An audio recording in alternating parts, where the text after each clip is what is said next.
بسم اللہ الرحمن الرحیم۔ السلام علیکم دوستو، وہ کون سی عورتیں ہیں کہ جن کی کوئی بھی نماز قبول نہیں ہوتی؟ تو پیارے دوستو، ویڈیو بہت ہی خاص ہے اور بہت کام کی ہونے والی ہے، خاص کر عورتوں کے لیے، تو اس ویڈیو کو آپ لوگ پورا ضرور دیکھنا۔ ایک مرتبہ ام حامی رضی اللہ تعالی عنہ رسول اللہ صلی اللہ تعالی علیہ وسلم کے پاس آئی، کہتی ہے یا رسول اللہ صلی اللہ تعالی علیہ وسلم، میرا جی چاہتا ہے کہ میں آپ کے ساتھ نماز پڑھوں۔ سوچے اس سے بڑی کوئی تمنا یا اس سے بڑی کوئی خواہش ہو سکتی ہے؟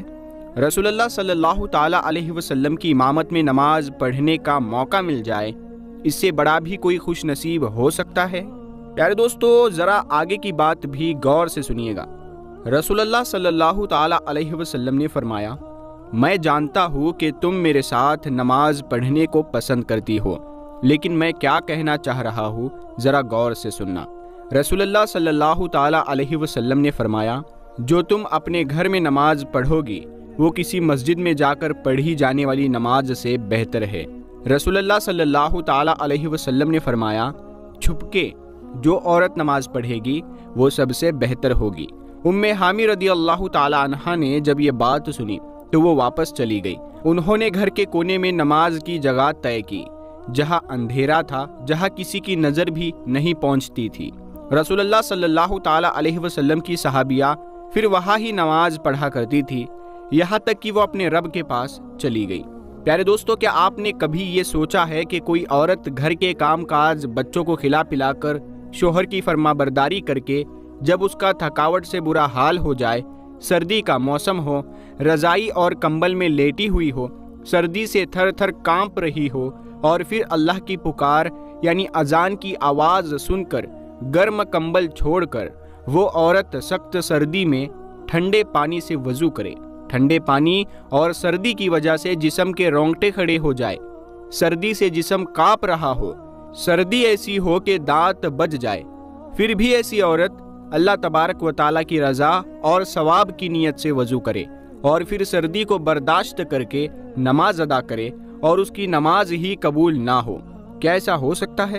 تو دوستو، جی ہاں، بالکل، کیونکہ رسول اللہ صلی اللہ تعالی علیہ وسلم نے فرمایا تھا، جو عورت جوان ہو جائے جب تک سر پر دوپٹہ نہیں، اس کی نماز قبول نہیں ہوتی۔ اور آپ نے یہ بھی فرمایا کہ جو اپنے بالوں کو نہیں ڈھانپتی اس کی بھی نماز قبول نہیں ہوتی۔ رسول اللہ صلی اللہ تعالی علیہ وسلم نے فرما دیا کہ اگر کوئی عورت خوشبو لگا کر مسجد میں جاتی ہے اور اس کی خوشبو دور دور تک پہنچ جاتی ہے تو جب تک یہ عورت غسل نہیں کر لیتی اس کی نماز قبول نہیں ہوتی۔ اسی لیے فرمایا، اے عورتوں کی جماعت، تم میں سے کوئی مسجد میں جانا چاہے تو خوشبو لگا کر نہ جایا کرے، جب تک ایسی عورت غسل نہیں کر لیتی اس کی نماز قبول نہیں ہوتی۔ پیارے دوستو، اللہ تبارک و تعالیٰ کی نافرمانی کرنے والی عورت، حدیث کے الفاظ یہ ہے کہ 3 ایسے لوگ ہیں کہ جن کی نماز قبول ہونا تو دور کی بات، کان سے اوپر بھی نہیں جاتی۔ تو وہ کون سے لوگ ہیں؟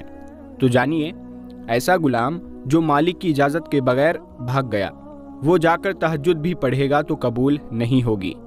ایسی عورت جو اپنے خاوند کو ناراض کر کے رات گزارتی ہے، اس کی نماز بھی قبول نہیں ہوتی۔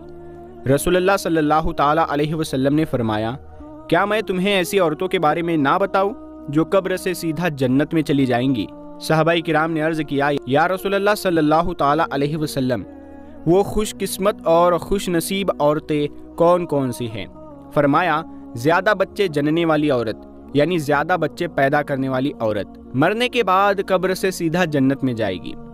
پھر فرمایا، جب شوہر ناراض ہو جائے تو شوہر کو جلدی راضی کرنے والی عورت، جب شوہر ناراض ہو جائے تو شوہر کے ہاتھوں میں ہاتھ رکھ کر جو بیوی کہتی ہو، اے میرے سرتاج، جب تک آپ راضی نہیں ہوں گے میں کھانا نہیں کھاؤں گی، جب تک آپ راضی نہیں ہوں گے میں پانی نہیں پیوں گی، جب تک آپ راضی نہیں ہوں گے میں بناؤ سنگار نہیں کروں گی، جب تک آپ راضی نہیں ہوں گے میں زیب و زینت نہیں کروں گی، جب تک آپ راضی نہیں ہوں گے میں اس وقت تک اپنی آنکھوں میں کاجل یا سرما ہرگز نہیں لگاؤں گی۔ وہ عورت جو اپنے شوہر کے ساتھ ٹوٹ کر محبت کرتی ہے، ٹوٹ کر پیار کرتی ہے، اللہ پاک اور اس کے رسول کی رضا کے لیے اپنے شوہر کی عزت کرتی ہے، ادب کرتی ہے، احترام کرتی ہے، شوہر کی خامیاں دوسری عورتوں کے سامنے بیان نہیں کرتی، ہمیشہ شوہر کی تعریف ہی بیان کرتی ہے۔ تو فرمایا گیا وہ نمازی عورت، قرآن مجید پڑھنے والی عورت، شریعت پر پابندی سے عمل کرنے والی عورت مرنے کے بعد قبر سے سیدھا جنت میں چلی جائے گی۔ رسول اللہ صلی اللہ تعالیٰ علیہ وسلم نے فرمایا عورت اللہ تعالیٰ کی بہترین مخلوق میں سے ایک مخلوق ہے۔ مرد کے لیے یہ ایک خاص نعمت ہے، انسانیت کے لیے یہ اللہ کا ایک احسان بھی ہے۔ اسلام نے عورتوں کو ایک بلند مقام دیا۔ اسلام نے عورتوں کو سونے، چاندی، زیورات اور ریشم کے استعمال کی اجازت دی تاکہ عورت ان چیزوں کے ذریعے اپنے حسن کو مزید بڑھا سکے۔ رسول اللہ صلی اللہ تعالیٰ علیہ وسلم نے یہاں تک فرمایا کہ میرے صحابہ، جب تم کافی عرصے بعد سفر سے واپس لوٹو تو اچانک گھر میں نہ چلے جایا کرو، بلکہ اپنی عورتوں کو اتنا موقع ضرور دو کہ وہ بن سنور کر، خوبصورت ہو کر بڑے پیار اور محبت سے تمہارا استقبال کر سکے۔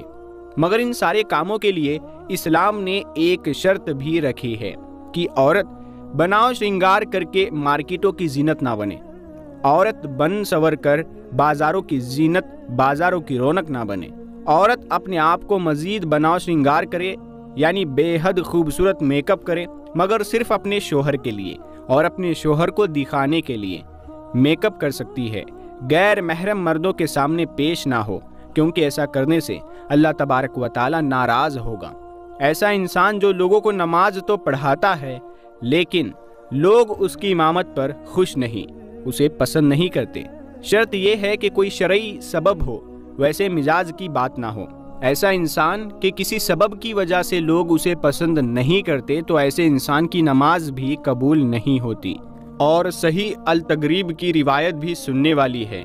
فرمایا ایسے انسان کی نماز بھی قبول نہیں ہوتی کہ جس کو کہا گیا کہ تم جنازہ نہ پڑھاؤ، لیکن پھر بھی وہ ضد کرتا ہے کہ میں ہی پڑھاؤں گا، کہتا ہے کہ میں ہی پڑھاؤں گا اور ضد کرتا رہتا ہے۔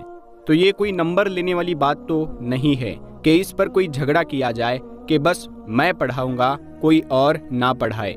کسی عام مسلمان جو کلمہ پڑھتا ہے، عقیدے والا ہے، اس کے پیچھے ہم سب کی نماز ہو جاتی ہے، کوئی حرج نہیں ہے۔ اگر علم والا بھی یہ سوچے کہ نہیں ایسا نہیں ہوگا تو پڑھوں گا، تو یہ علم کا رنگ تو نہ ہوا۔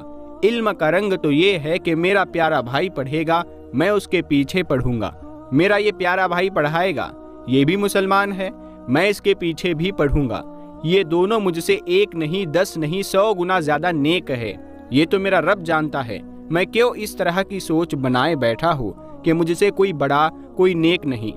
اللہ تعالیٰ نے ایسے نیک بندے اس دنیا میں رکھے ہیں، ہم نے کبھی ان سے ملاقات نہیں کی ہوگی۔ اللہ کے بڑے بڑے نیک بندے ہیں۔ ایک بزرگ فرمایا کرتے ہیں کہ تقویٰ کی تعریفیں تو لوگ بہت کرتے ہیں، تقویٰ یہ بھی ہے کہ اس وقت تک انسان صحیح متقی نہیں بنتا جب تک دوسروں کو اپنے سے اچھا نہیں سمجھتا۔ ایسا تقویٰ بھی اللہ تعالیٰ ہمیں نصیب فرمائے۔ اللہ تعالیٰ سب کو اپنی رحمت نصیب فرمائے اور سب کی عبادت قبول فرمائے، آمین یا رب العالمین۔ پیارے دوستو، اگر آپ کو یہ ویڈیو پسند آیا ہو تو آپ اس ویڈیو کو لائک کریں، اپنے دوستوں میں شیئر کریں۔ ہم ملتے ہیں آپ کو اگلی ویڈیو میں، تب تک کے لیے السلام علیکم۔